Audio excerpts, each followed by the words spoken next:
Swarm for the Blood God.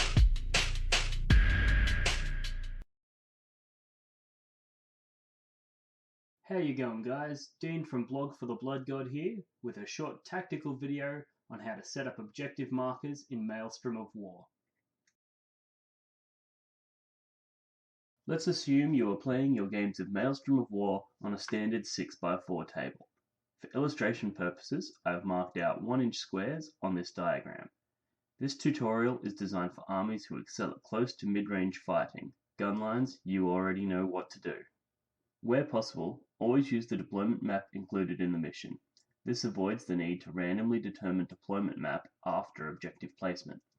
Remember, random deployment is only if both players agree, and since random factors can destroy your tactics, I strongly advise using those provided with the missions. Areas marked in light red will represent deployment zones. Remember, you do not choose sides until after deployment. Areas marked in dark red will represent areas where objective markers cannot be placed, such as within 12 inches of another marker or 6 inches of a table edge. Black dots will represent the objective markers, which are 25mm bases in this example. As you are no doubt aware, there are 3 different deployment maps: Dawn of War, Hammer and Anvil, Vanguard Strike. I will go through them one at a time, as obviously deployment map will have a huge impact on the where you place your objective markers. Let's start with Dawn of War. First, remember, 6 inches from an edge is not allowed. Now place your first marker so that it is outside of your opponent's deployment, but close enough to prevent him from placing his marker in that corner, like so. Your opponent will now place his God knows where, but the idea here is to prevent him from camping in a corner. Continue taking turns placing objectives. Keep yours outside of all deployment zones, but close enough to prevent him from placing his in them. This will force his gun line to move forward and sacrifice their position in order to capture objectives. This also makes turn 1 charge possible, as it lures your opponent closer to your forces should he get the first turn. With any luck, you want to end up with a board looking like this, which once I've removed some crap looks like this, with all objectives outside of deployment zones, forcing your opponent to become mobile. Remember the following tips. 1. Place markers outside of deployment zones to force your opponent to move closer to you. And 2.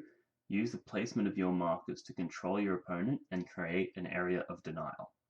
Now, let's move on to Hammer and Anvil. Now let's discuss Hammer and Anvil. In my opinion, this one is the most difficult for close to mid-range armies. As always, remember, 6 inches from an edge is not allowed. Your opponent is likely to place his 3 objectives here. If you place yours here, you can try to deny him some ground, but it will still give him plenty of options to castle up, which is why I suggest placing yours here. This way, a full half of the available objectives are outside of deployment zones. He will probably place his in the corners like this, so that there are plenty of options for him to camp. There's nothing you can do to prevent this, unfortunately, so just place yours outside of the deployment zones. For Vanguard Strike, we have to take a slightly different approach. Remember, 6 inches from an edge is still not allowed. Place your first marker in the same way we would in Dawn of War. The only difference here is that this time it is within a deployment zone. This will still limit his ability to castle up in the corner, which is a combat army's worst nightmare. Place your second marker in the opposite corner if possible. Your opponent will most likely try to bunch up the markers as best as possible, so he does not have to move much. Lazy cunt. This is okay though, because his corners are blocked off and he has very little deployment zone left to use. Another thing to remember, which applies to all deployment types, is to consider maneuverability. If your opponent has a fast but fragile army, you will want to bunch up your objectives like this, allowing you to force him to bunch up close and increase your chances of making a successful combat. This goes both ways, however, when considering maneuverability. If your opponent has a slow but strong army, spread out your markers, something like this. This way you can take advantage of his slow and cumbersome excuse for an army and outmaneuver them while he foot slogs from one marker to the next. So we have covered deployment maps and types of opponents. All that's left is terrain. Let's assume you have a table that looks a little like this. We know your opponent is going to want to place an objective marker here, but if you get in first and place your own here, His terrain is useless, as he needs to leave it in order to hold the objective. That concludes this basic Tactica on objective marker placement. I hope you enjoyed it and maybe picked up a new trick or two. If you feel I missed anything or you have some killer tactics to share, chuck a comment on this video and let's get a conversation started. Thanks for watching. Hello, loyalist.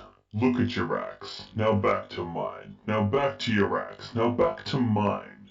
Sadly, yours isn't mine. But if you stopped worshipping the false emperor and switched to corn, it could maim like mine. Look down. Back up. Where are you? You're in a land raider with the axe your axe could maim like. What's in your hand? Back at me. I have it. It's the skull of a space marine. Look again. The skull is now entrails. Anything is possible when you worship chaos and not a corpse. I'm on a juggernaut. Blog for the blood god